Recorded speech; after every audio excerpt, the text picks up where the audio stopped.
Hello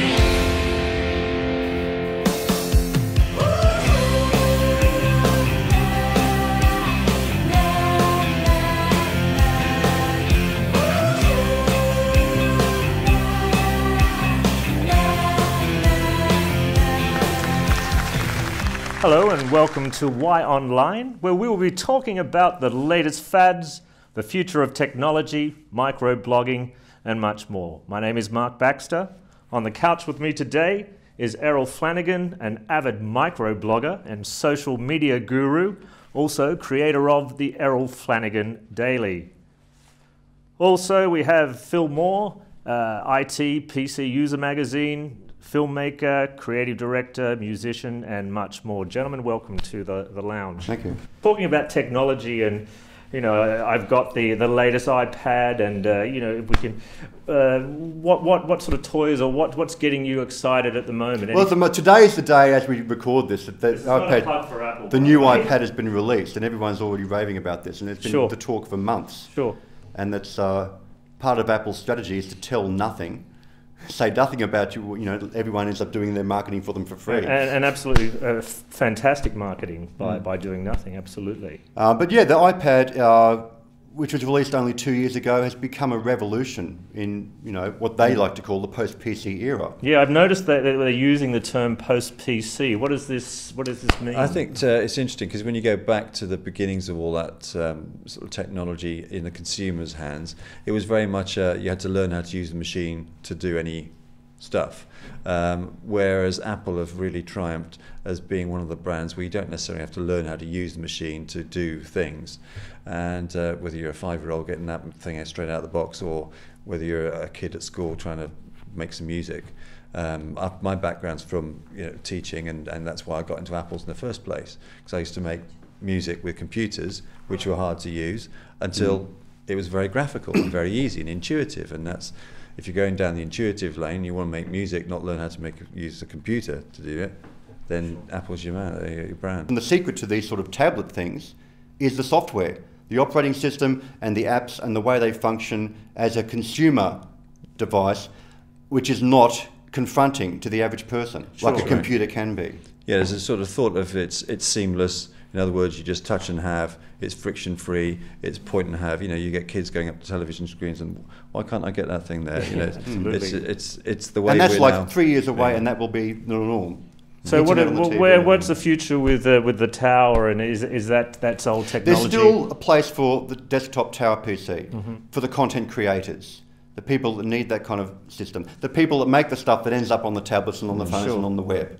Generally speaking, technology is quite a liberating thing. Yeah, the main challenge with things like the iPad and other tablets like this is the opportunities they offer for publishing, whether it's video publishing or book publishing.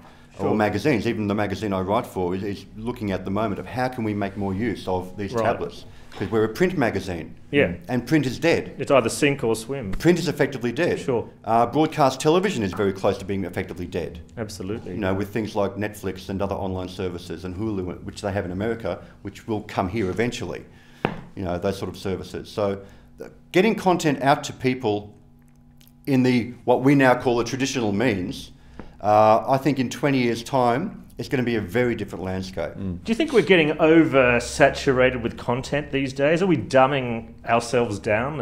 I think we get access to a lot of content. We get a lot of mediocrity. That seems to be, and anyone can make a track. Anyone can make a piece of music on that, publish it now, get it on the web. It will sound kind of semi-like a record or semi-like something you hear. Will it be of quality? Well, not necessarily, but you have the access and you have the ability to get it out there. I mean, it's interesting, isn't it? We've got all this content, and we're in this society where everything is so fast, and well, that's the double-edged sword. Anyone can do this now, which is great. It's democratized the technology. It's affordable. You can make an album, you can make a movie for very little money if you've got a computer. But that means everybody's doing it. Everyone's doing it. And there's a lot of crap out there. But isn't that, I guess that's a good thing as well, because it creates an even playing field. It gives people access to technology that wasn't available to them 10 years ago. And the cream will rise, of course, But there are certain kinds of content that are being made. Like if you look at what is popular on YouTube, those small micro films, and usually it's very stupid stuff, but if it's funny and if it gets all the hits, then that's That's the new content. Good. Errol, you've got your things. finger on the pulse. What's the next new kid on the block? Well, it seems to be that Facebook's done a great job of getting people connected, which is amazing. And one new trend that's coming out at the moment is a thing called Pinterest, which is more of a visual montage. Effectively, you get to create your own montages of things you find interesting that somehow reflects something about you in a more broader Isn't that what visual Facebook sense. is doing? Well, not so much visual. Facebook is still quite linear, Right. and it's still kind of it's text based pretty much, and you don't get a sense of, if I went to your Pinterest site, I get a sense of what was going on in your world or what you thought was interesting, and you get an instant take on. It's like going to your gallery, if you like. So that, in a sense, is a new thing. And that's more than better than, oh, I see you went to a wedding of someone that you kind of maybe knew. But do we really need to know the ins and outs No. of our daily life? I mean, how narcissistic are we becoming with all of this? A lot of people have That's got right. fed up with the whole Facebook thing, and if they could, they would abandon it and just go to Google's Plus or LinkedIn or only Twitter. But Facebook's become this gigantic walled garden, and they're trying to be their own little mini internet, which is what CompuServe and AOL did in the old days, and now, and everyone's doing it with cloud services too. Apple and That's right, Amazon, we're all in the cloud. They're all trying to make their own little walled gardens of internet, and it's all about money, obviously. But from a social perspective, it's like it just ends up fragmenting the whole industry. So the future of the internet becomes, the internet itself is free and open to all, terrific. But if we end up making all these Yeah. little walled gardens again, It's no good. That's no good at all. No. You know, free access to multiple walled gardens sounds like a nonsense way to be. I mean, ultimately, one would hope that there's a universal access to information on a wider scale, regardless of platform, regardless of device, regardless of brand.